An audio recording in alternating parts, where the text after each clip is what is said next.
Good afternoon, and welcome to the Ohio Arts Council webinar series for this month of March 2018. My name is Ted Hattemer. I'm a technology strategist here at the Ohio Arts Council, and today's webinar is Accessible Events. We have with us today Erin Hoppe from VSA Ohio. VSA Ohio is a community that connects inspired artists with their passion, service providers with resources, and all citizens with creative opportunities. Their mission is to make the arts and arts education more accessible and inclusive for people with any disability and their support networks. At VSA Ohio, creativity transcends disability. Erin, welcome, and take it from here. Thanks, Ted. I'm very happy to be with all of you this afternoon to talk about some tips around accessible events and what we can do to make them more inclusive and welcoming for all. So we're going to move on to just a little bit of background about VSA. In case you don't know, we are a statewide organization. We are based in Columbus, but we do try to get statewide. We're a nonprofit organization. We do, Ted gave a great summary of what we do and our mission. We do serve all disabilities, so physical, developmental, emotional, etc. We serve all disabilities and all ages as possible. And we're really hoping to change your perception about what disability is, what it is in our community, what it is individually, and what we as a society can do to bring disability into the folds more fully. You have on your screen an image of a mural that is a combination of artwork from over 15 artists who participated in a call for art for the ADA 20 celebration. We had a teaching artist come in and they put this 6-foot tall by 30-foot wide mural together. It's pretty cool, and if you're interested in more description of that, we can do that. So a little bit about me. I've been with VSA for just about 10 years, and I did not have a background in disability when I started here. I was an arts administrator, and in service to this webinar, in full disclosure, I do not have a disability. I have learned a lot from everyone that I worked with over the years here, and I still continue to learn every day. And I think that is I think what I'm learning is that disability is really everywhere, right? So on the next screen, there's a slide from Respectability, which fights stigmas and advances opportunities for people with disabilities, that 1 in 5 Americans have a disability. And when I do my trainings and sessions around the state and wherever, I always ask people if they want to reach more people and if they know someone with a disability. And it's usually 100% of the people raise their hands that they know someone with a disability. So this is something that's really impacting all of us personally and professionally, whether or not you have a disability or acquire one or love someone who has one. This is something we can all do for our community to be more accessible. To be thinking about disability as part of the audiences that we want to serve. And there's another little image down on the right here that says not all disabilities look like this, and they point to a wheelchair logo, and some look like this, and it points to just a person. And that is just to remind you that disability is not always something that we can see. It's not always a wheelchair or a cane or a service animal. There are a lot of people with hidden disabilities, maybe even undiagnosed disabilities, who need things in order to participate fully, to access the information and to be included. And so when we're going through events and registration and all these different things, you may see somebody and not really think of them as having a disability, but they might need an accommodation to participate. So it's a push for being more just nice and inclusive from the get-go. So I mentioned that I'm learning every day, and I want to share with you 2 teachable moments related to this webinar. We're an access organization, and yet we still don't do everything perfectly. But every time we make a small mistake or make a mistake, we really try to learn from that. So just briefly, the original description of this webinar talked about planning for accessibility to avoid a headache. And I have to tell you, when I wrote that, I wrote it as an event planner who was having a small headache about just event planning in general. It's hard for me to throw parties. I'd rather work in a spreadsheet. But it was called out on Twitter quite appropriately by a journalist with a disability who said, we can't really be framing this as a headache. It's much more of a headache for somebody with a disability to get to an event and have it not be accessible. And I think that is so very true. And that was really the opposite of what I was trying to get to, is that we really want to be this sort of judgment-free zone in everything that we do, for people to come as they are. I think probably a lot of us have that in our mission statements and visions, that everyone is welcome. So we really quickly, when we found that out, we engaged with our Twitter commenter. The Arts Council engaged. We rewrote the description and posted it back up with a much better description.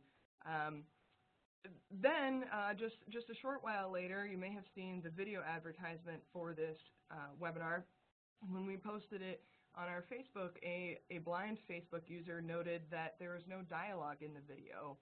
And in my head, when we checked it out, it was like, oh great, there's captions. You know, it lists everything that we would want to say, so we don't have to have captions. But that is not helpful for somebody who is a blind user and uses their hearing or touch to be able to get information. And so once again, we right away commented that we were going to fix that, and within an hour or so, I had written up a transcript of the video as well as image descriptions and posted that on Facebook and as well as on the OAC's Facebook account. And I think the lessons here are really that nobody's perfect. We all, even with the best of intentions, can still make mistakes, and that it's important really that we really just learn from these lessons, right? Like, we have multiple reviewers on things. We engage with something if it's not going exactly as we planned, or somebody kind of throws us off what we were expecting, that we respond to them, and that we learn from them and fold it into our future work, because you may hit a speed bump along the way in your efforts to be accessible, but you just keep going, right? You keep learning, and you try better and better, and you engage with those people and listen to them and take a step forward. So I'm also going to share with you something that I think is really important, and that is this idea of language. When you're putting materials together, this is Language Matters, and it's from the National Center on Disability and Journalism. I just came across this Disability Language Style Guide. The website link is on here. And it says language is constantly adapting. If you're going to write about a marginalized group, such as the disability community, from the outside, you need to do thorough research, talk to members of that group who have expertise, and consider how your story will differ from established biases and tropes about that community. This style guide is really neat. It has really terms that you should not be using when talking about disability, like able-bodied or wheelchair-bound, either formally or informally in conversations, because if we're coming at this with a level of respect, we really want to do the best we can. So this is not exactly related, but I had just found this resource, and I think that it could be useful to you as well as you're developing content around disability and really diving into accessibility. So language is not easy, it's changing, it's hard, but we can all do our best to put people first and to be respectful of people. And that really comes through when we're talking about having a good attitude and promoting a judgment-free zone. My image in the middle is about customer service, because we want people that come to our spaces and our events to have a great time. You can have a good time, but a great time's even better. That creates, trust and loyalty, and people want to come back, and they tell their friends about it. And, whether or not, if somebody asks you for something the day of an event, instead of it being a headache, let it be something like, all right, let me see what we can do for you. We're going to go find that. And then, have them tell you what they need, and you go help them make that possible. Because we really want to be creating a space where people feel comfortable asking for what they need. You'll also see on the left an image of from our 2016 conferences that we held at the Columbus Museum of Art. So on the left we have some folks at a registration table talking and laughing, and And on the right, we have a group of folks in a breakout session sitting in a circle around a presenter with their arms up and laughing and cheering. And I'm describing these images because it's a best practice for presenters. If you have, people with visual disability in your event, audio description or image description is something that's important. And while I say that right now, let me also say that if you should need this PowerPoint in alternative format, I'll make sure Ted gets a copy of it and he can send it out to folks, because there are some resources at the end that I think you'll find useful. But if you need an alternative format, my information is also here, and I'm happy to provide it for you. So let's get into some concrete tips here aside from these. And I think one of the first things that I want to say is to involve people with disabilities, right? So invite them to help you plan, particularly if you're doing an event around disability, right? They should be part of that process. They're going to bring different perspectives.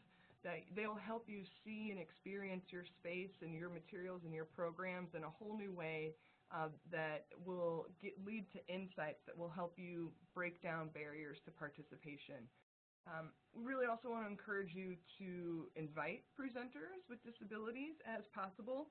You don't necessarily have to have a checklist of diversity to plan your sessions, but when we can include people with different perspectives, with disabilities, and allow them to tell their stories, then we're really expanding that conversation. And then there's a point later where I'll talk about, do your presenters actually need accommodations as well?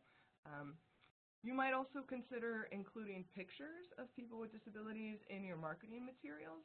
Don't necessarily just go try to find someone in a wheelchair and ask to take their picture, but if you can authentically be authentic and be respectful to bring those folks in, it really shows that you are trying to show this community as part of your community, right? On the right, I have an image of one of our presenters from the conference. He's a young man in his 20s, and he's done some music composition and was telling his story during that conference. All right, this is one of my biggest suggestions, is to make accessibility an agenda item. I initially had this as a list of agenda items which included accessibility, but I changed it to be sort of this diagram with accessibility in the middle, pointing to programs, spaces, audiovisual, marketing, funding, volunteers.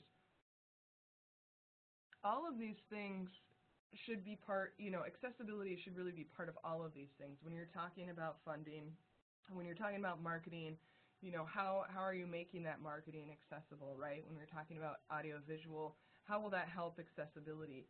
And we'll get into each of those a little bit more as well. But I think you will do yourself a favor by keeping it in the forefront of your mind on your agenda at all times. Maybe you even have like a subcommittee for accessibility. Pardon me, I have allergies this season. On the left, you will see a picture of of some great Ohio Arts Council staff during a recent Artists with Disabilities Access Panel grant. They are on the 33rd floor of the Reich Center, working hard, taking notes, making those panels public. So thanks to them for that, and for being one of the only state agencies that offers grants for individual artists with disabilities. So make it an agenda item, and make it a budget item. Lots of things for accessibility are low to no cost, right? We can make something digital and it costs you nothing, maybe some time. You can do lots of things. You can have a good attitude. That doesn't cost anything. But there are things that do have real costs to them, right? If you're providing a sign language interpreter or cart provider, or additional AV costs, or large size flyers, larger size, those 5x10 or 5x8s cost a little bit more than the 4x6s that you're ordering, but you can get a lot more information on that, or make your font a little bit bigger on those larger size flyers. If you're inviting people to bring their aides, complimentary registrations, and you just never know what might happen. So make it a line item in your budget, whether that's for this special for this special event and for your operations, for your general organization, right? If you don't use it, you don't use it. It would be great if you did, but if you don't use it, you don't use it. But then you're not stuck in a position where you don't have the money for it. So write it into your grants. Say, $250 for accessibility as requested. Use it as an opportunity. Make it a sponsorship for somebody. Have somebody sponsor the accessibility of your event. That's a great way to make it accessible and to give it a name. So don't be caught behind. Plan for it from the beginning. Now a little more into the details. Venue selection. You might be thinking of, if we're talking about a temporary event, you could talk about a festival, a workshop, a conference, a lecture, a program that you're doing. One-time thing is sort of what we're talking about. At VSA Ohio, all of our activity, we have a small office on the second floor of the Rice Center, which is not easy to find. So everything that we do is out in the community, and so we're always thinking about venue selection. So you always want to try to get a site visit in, right? You want to consider the barriers for a wide range of disability, visual, hearing, mobility, in all of the areas that you'll be using. You want to think about transportation. Is there parking? Are there shuttles? Is there public transportation? Is your event in the evening and ends after the bus stops running? If so, is there a safe way to get people home? Looking at the entrances and the doorways, are they wide enough? Do they have automatic door openers? Jumping to corridors, doorways, and aisles. You want to make sure that they're wide enough for wheelchairs to get through, for two, at least two and some room in between for folks to get through. We know that there are a lot of historic places in Ohio, and that comes with its own pros and cons, right? But while ideally you're picking a fully accessible location, if that's not possible, then I strongly encourage you to make sure that all of your materials leading up to it really talk about what is and what isn't accessible. If there's one accessible entrance, then you need to tell people where it is. If it's not, then you should say there are 3 steps to get in the building. Those kinds of things. So prepare people for what they might need. Signage. You want a lot of it, right? You help people find their way around a space. That's so important. Everyone wants to feel oriented to a space and find their way. So how do they get to the space? How do they get in? And how do they get around? You want to think about restrooms. Are they accessible? Where are they? Are they labeled? You want to, if it's more than one story, you want to make sure that they have an elevator. Are they easy to access? Are they located throughout the building? If not, how can you have signage to direct people to elevators?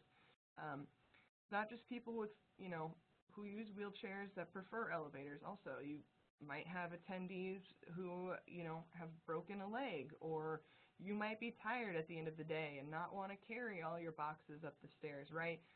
So when you're thinking about accessibility and accommodations, what you're doing to think about the broadest range of access will end up helping everyone that's there at your event. Meeting rooms, right? Are they well lit?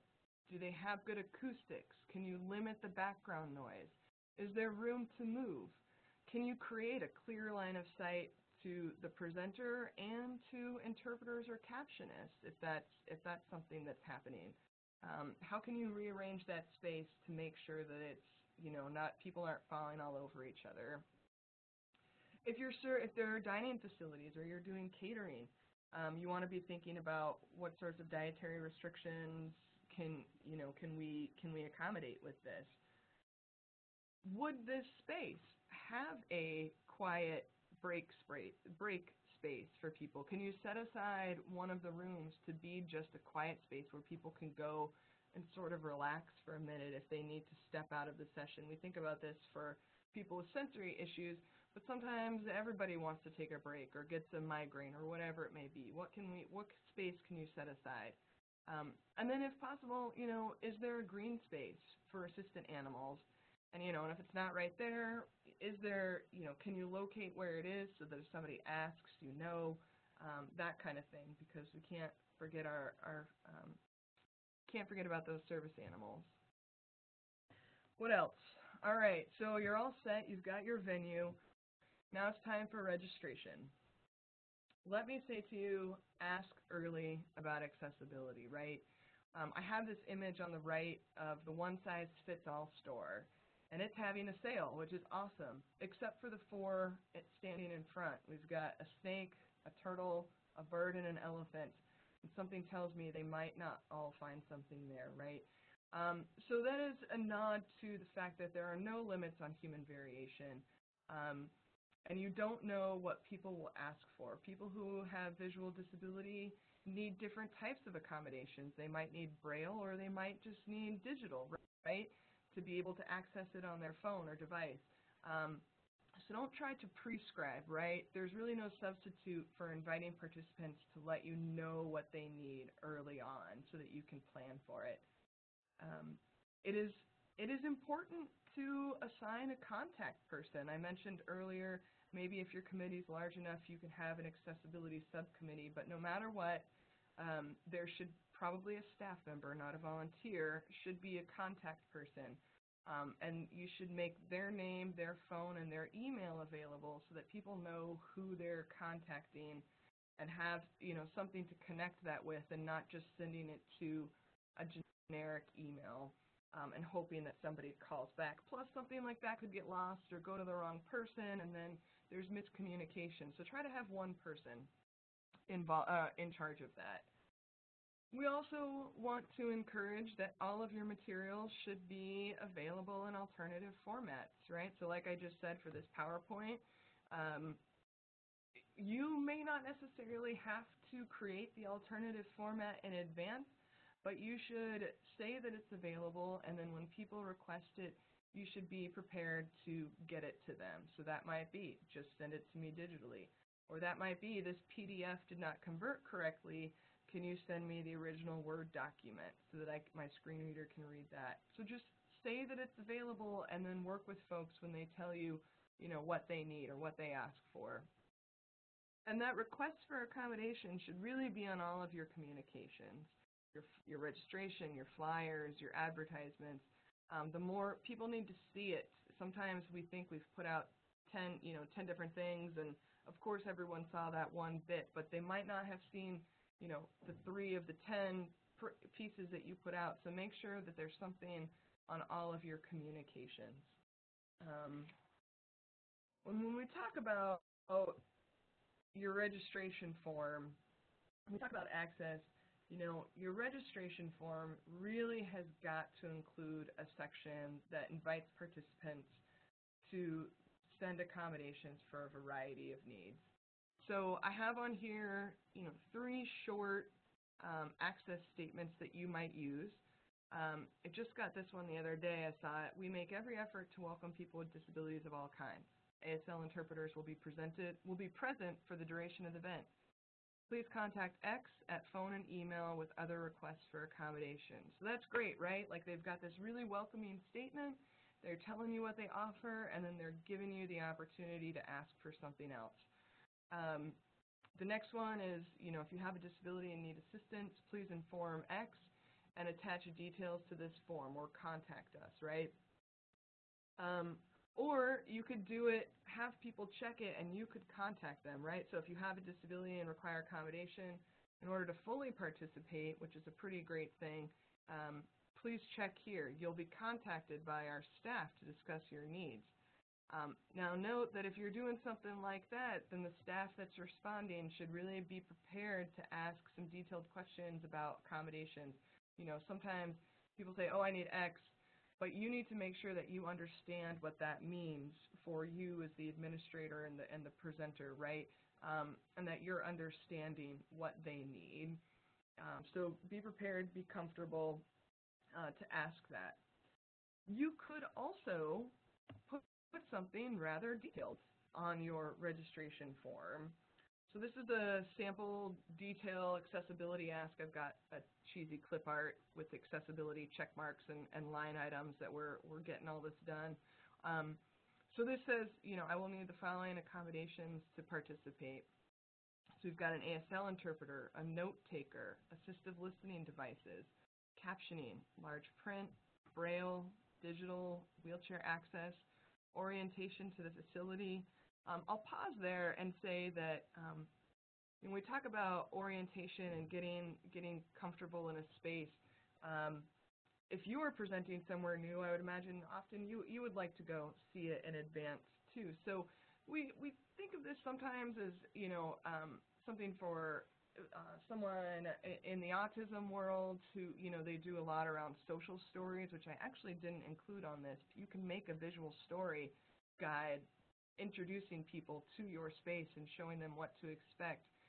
But you can also, allow people just to come to your space early, just to check out how they're going to get there, where they're going to come in, where their room is going to be, where they'll present, so they can take a look around and see, oh, I'd really like to be over here if possible, or I can't quite hear over here. Let them see the space and tell you, how that's going to work for what they have planned. You're probably in the space all the time. If it's not an event that you're going to someone else's space, so it should be easy to make yourself available to go on out to the front of the space and show someone around. You definitely also want to ask about diet restrictions, let them list it. Certainly, actually I'll talk about that in a minute. And then, will an assistant accompany you, yes or no? And then always that other line, because again, we can't assume that these 10 things are what somebody is going to need. They might need, I don't know, something that I can't think of off the top of my head, but allowing somebody to fill in that line themselves really, and then following through with that, really allows people to ask for what they need and feel comfortable with it. And that's when that good customer service comes in. Oh yeah, sure, we can make that happen. And if you don't know how, also you can ask them. Say, this is the first time I've gotten this request. How can I, you have any suggestions for me? I think that's fair to be honest with somebody. When you're doing your marketing and your registration and all of your signage and things like that, I want to encourage you to use accessibility symbols. So there's 2 rows. The first is a question mark, a wheelchair, sensory friendly, audio description, large print, orientation wayfinding for people with low vision. Then it jumps down to Braille, TTY phones, ASL interpretation, assistive listening devices, throwback to the days where we were looking for phones with volume control, and then open caption as well. And these were, with the exception of sensory friendly, these were developed by the Graphic Artists Guild. They're standard access symbols that will help you promote the accessibility that you're offering, as well as encourage people, or let people see that you understand that disability is part of this conversation, and that you are including it, right? Symbols say a lot. Just like there's a block of 16 smaller images on the right, I just also sort of encourage you to really think about how you might use pictographs and images on a more, in general more. If we think about people with developmental disabilities or with English as a second language or kids, the more universal you are with your descriptions and images, then the more people will be able to understand what you're getting across. The second column, first row, we can all guess that the boom box with the red circle and the line through it means no music, right? I know what those are. I take the bus, and there's no music allowed on the bus. So think about that. You can also take these images and tweak them a little bit to sort of match your brand, right? You can't change them, specifically, but, if you want to, and you want to make sure you keep that contrast of color, but if your organization has a certain color, dark blue, that is your color and your brand, then find a designer that can make it match what your brand is, so that it fits seamlessly into that. And then it looks cool, and it's kind of yours. I have included here, this is a screenshot of the accessibility page that we created for our conferences in 2016. We put these in materials that you could download in advance. It was a welcome packet for presenters and for anyone attending that had, you know, sort of the overall information about the event, what to expect, timing, parking, all of that. And then a full page for accessibility, about listing out what we had done and what was available. And then also saying, you know, stop by the registration desk if you have other needs. So, you know, it was wheelchair accessible. We had open captions for our films. We printed in our programs using fairly large print, but then also had some that were 18 plus to follow that larger large print guidelines. We had wayfinders. We had a quiet space.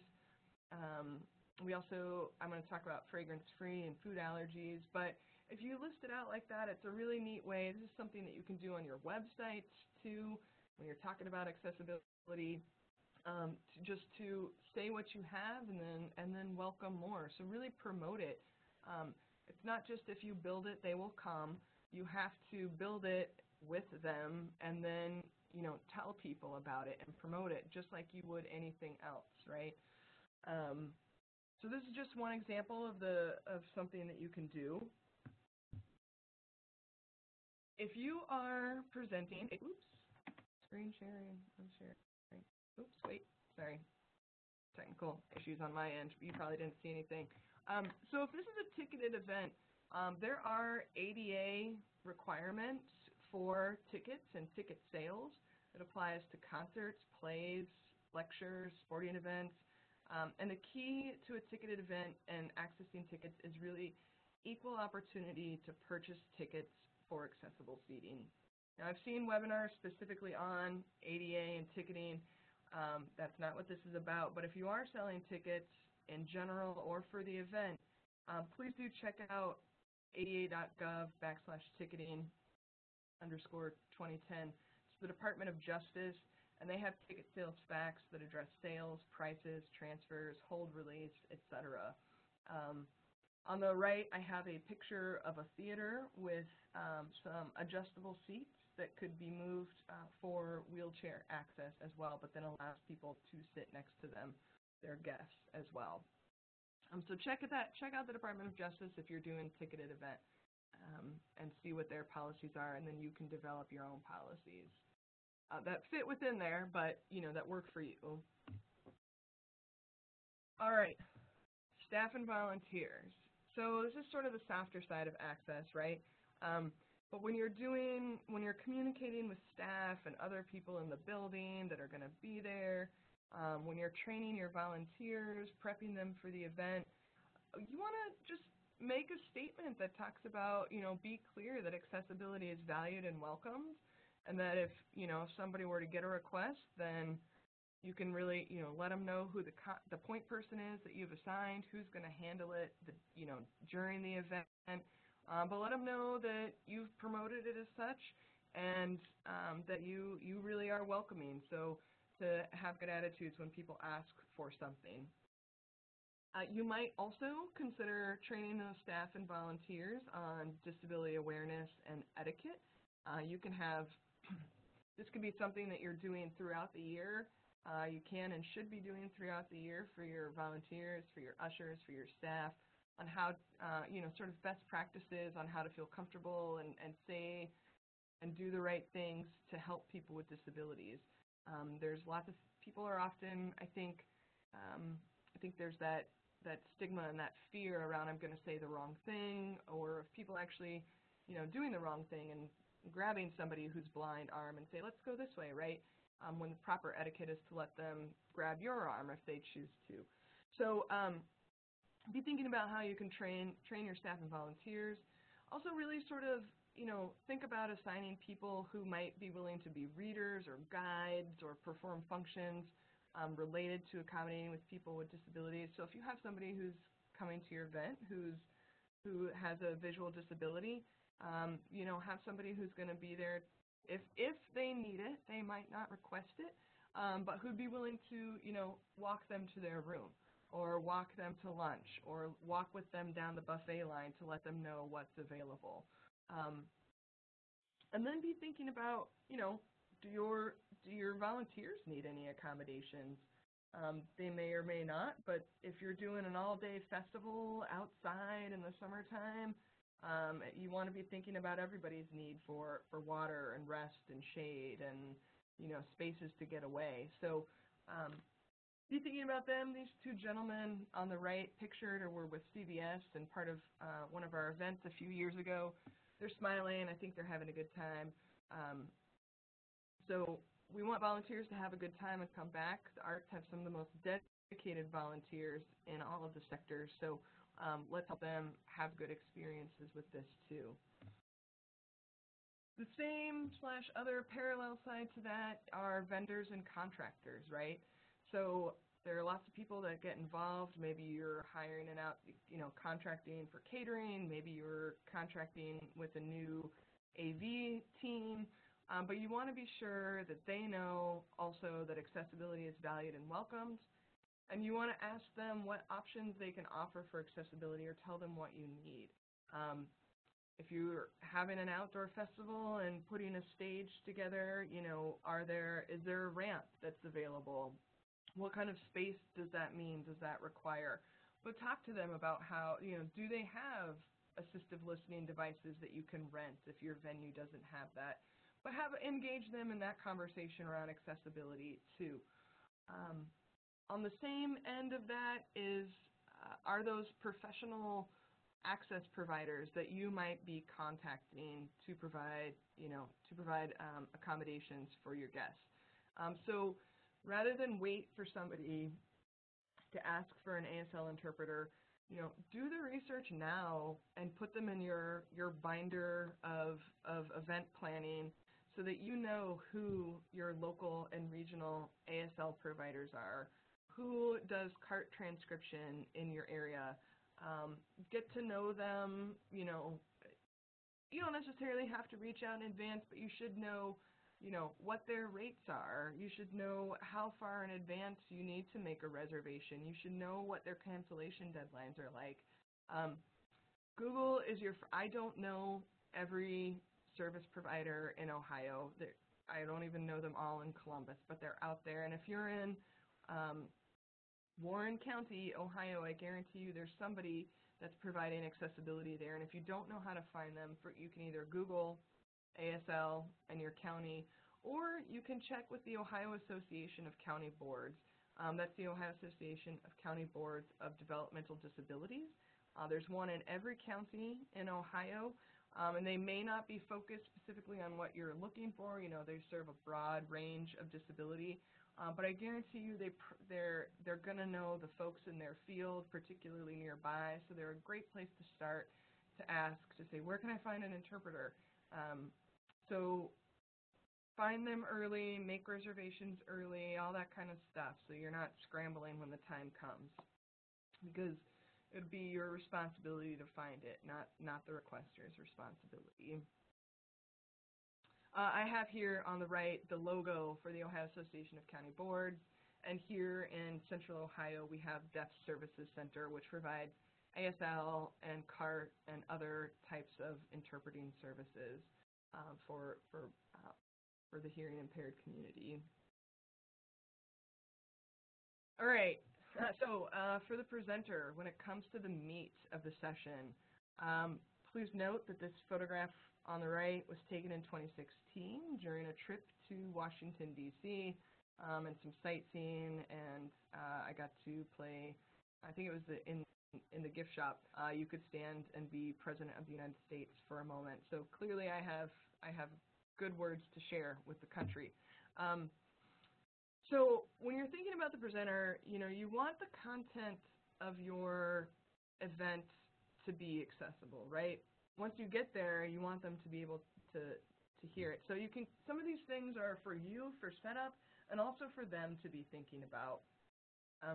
So considering the session goals, we all have different types of learners.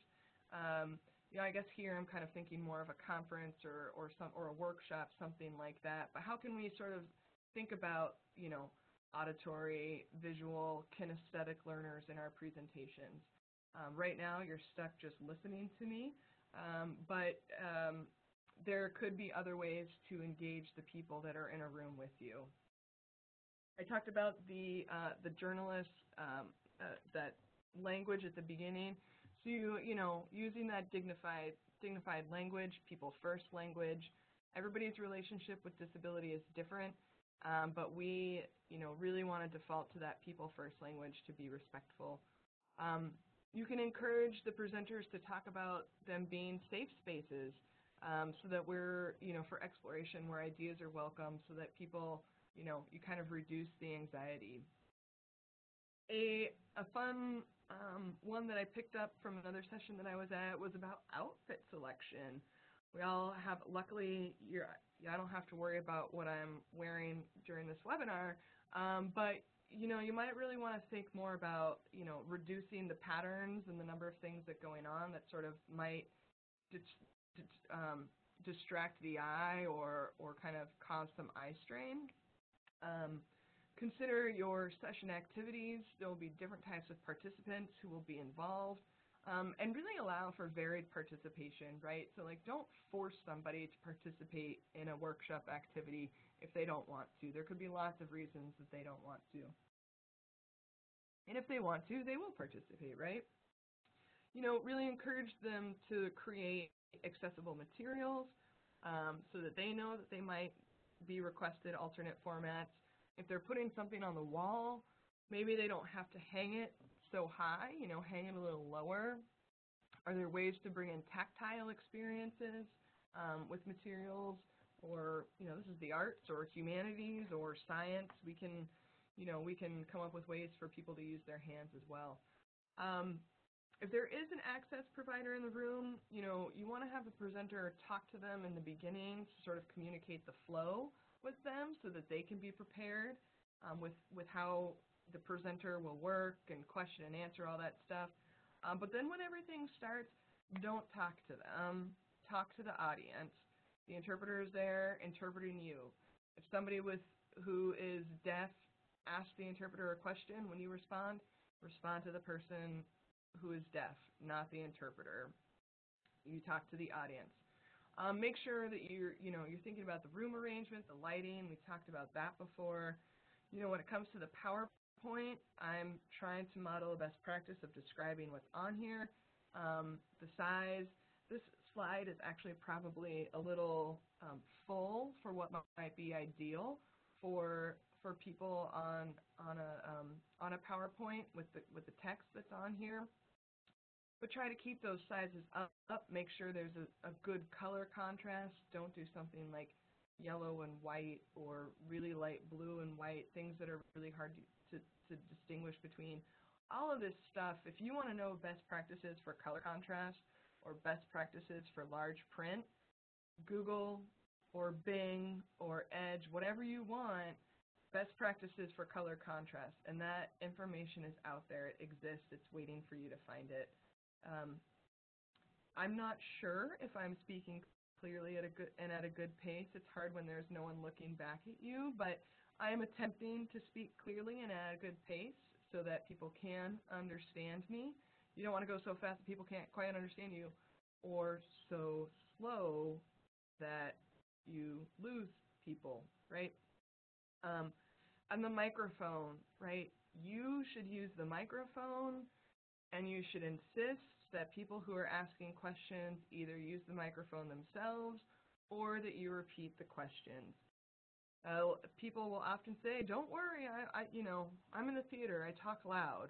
Well, that may very well be, but that's not the same. Perhaps somebody's using an assistive listening device which is connected to the microphones or speakers, and it really is quite hard to hear, and that's what the microphones are for. So if you should get them, particularly in large spaces, and you should use them, right? And then, again, this last point is, ask the presenter if they need any kind of accommodation, right? They might need it. Maybe they are more comfortable presenting in the morning or the afternoon.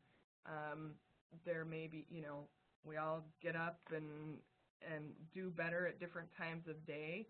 So if it doesn't matter to you, if somebody presents in the morning or afternoon, ask them that kind of a question. And then the last point on here in the bottom right are tech checks. Check, tech check, tech check, tech check. Your AV is hard. I'm not a fan of technology. I am a fan. It's a wonderful thing, but it's hard, right? And even when you know, test something in advance, you just want to test in advance. If you have a dark room and an ASL interpreter, you know, make sure that you have a light on them so that people can see the interpreter, right? Because if you have an interpreter in the dark, that's not going to help anyone. Or if somebody is using the interpreter, make sure that they're not positioned behind a pole or something like that so that they can't see. But run your tech checks before, and you'll feel better about all of that. To go back to meals real fast, you know, you want to include personal assistants and interpreters in your estimated number of participants. You know, you count your volunteers, so count personal assistants or interpreters as well. You know, you don't need to put people in wheelchairs or use walkers or guide dogs on the fringes, right? Like, make it enough space so that they can sit wherever they want. You want to sit wherever you want, so make it so that they're able to sit wherever they want. Try to, you know, if you can, avoid the billowing tablecloth. I have a hard enough time, you know, trying to get situated or find my purse or all these different things that are happening, and they can get in the way of chairs, of where service animals are going to sit, and they're just not necessarily always necessarily.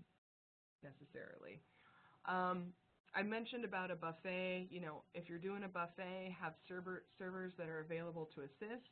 That might be for somebody who's blind and can't see, or somebody who, you know, if you didn't set up your tables low enough, somebody in a wheelchair might not be able to reach everything, right? You might also check those food options: gluten-free, allergy, vegetarian, vegan, etc. Some of us just have preferences, but some of us have, you know, real celiac disease or things like that where we really can't have gluten. You might also want to think about, I don't have it on here, things like straws or alternate cutlery, depending on, you know, what's available.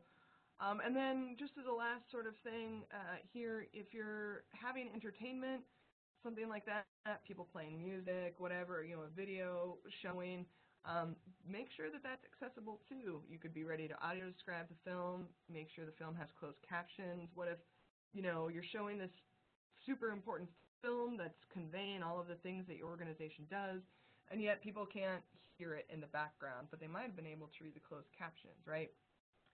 These two icons on the side, we've got the fork and the knife, and then we've got the fork inside the universal symbol for health. So those were just a couple of images that tried to bring, you know, if you want to make a request around social, you know, around food, here's a visual symbol for you, right? Fragrance-free, that's another soft access thing that you can do. So consider promoting your event as fragrance-free, right? We've all sort of had that experience of being in an elevator or walking behind someone, and suddenly you're draped in this, you know, you walk into this cloud of perfume that you may or may not like. And a lot of people, you know, whether or not it's a big deal for you or just kind of unpleasant, there is a real thing called multiple chemical sensitivities where you can have acute physical responses. And so just it's kind of just more pleasant when you have a fragrance-free environment. So you might want to consider doing that. We're getting close, and I want to leave time for questions. So I have, this is such, it's a cursory overview of accessibility around events, and there are a lot of resources out there that I have listed a few. Oh, and I have also added, be very thoughtful, access is progress. Somebody told me that, and I did like that, because every step that you take is a step forward. You may have to check your step like we did with our description, but we kept going, right? So the way any initiative is undertaken in your organization, you should be thinking about that the same way for accessibility. And you should evaluate it as well. If you're doing evaluations, put accessibility in there. How do people rate that?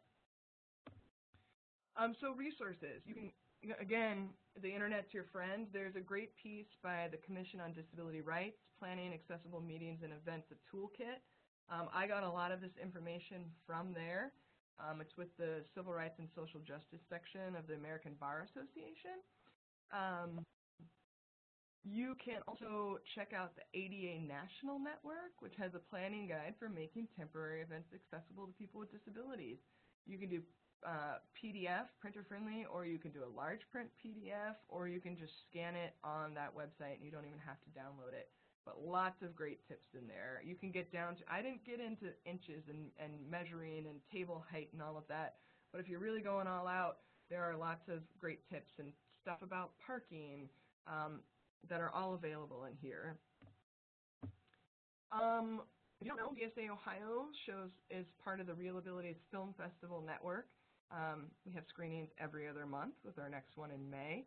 But the Real Abilities in Toronto actually made a great access guide to accessible film festivals and screenings, so everyone feels welcomed.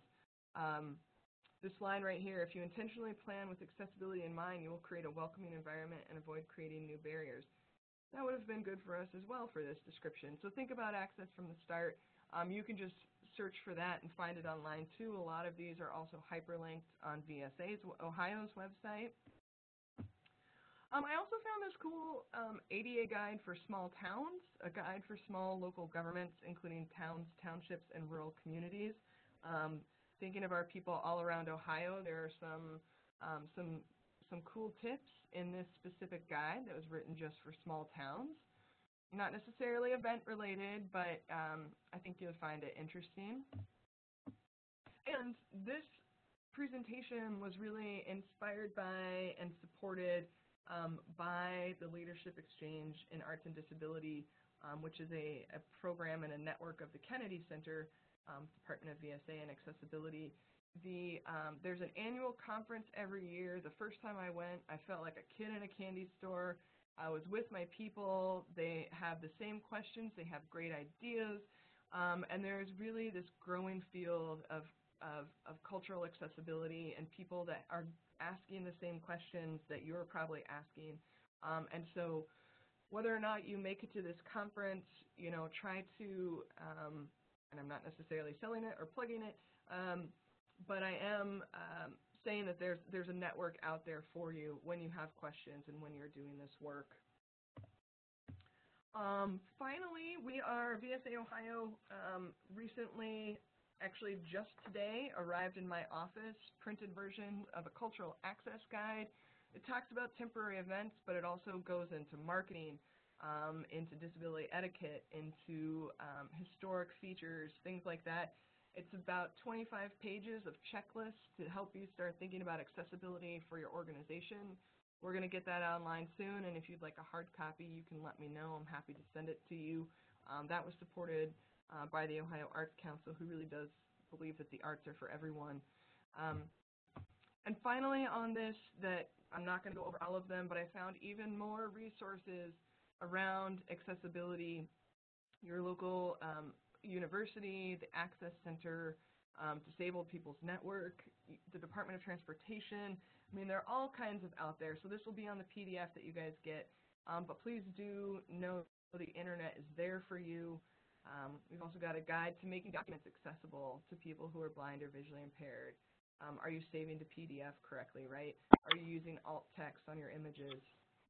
And with that said, be prepared, be flexible, and have fun. Access is fun. It's going to spark your creativity. It's going to bring new perspectives, and it's going to help you advance your mission. So I wish you luck, and I am happy to take any questions that have come up now, or you can send them to me later.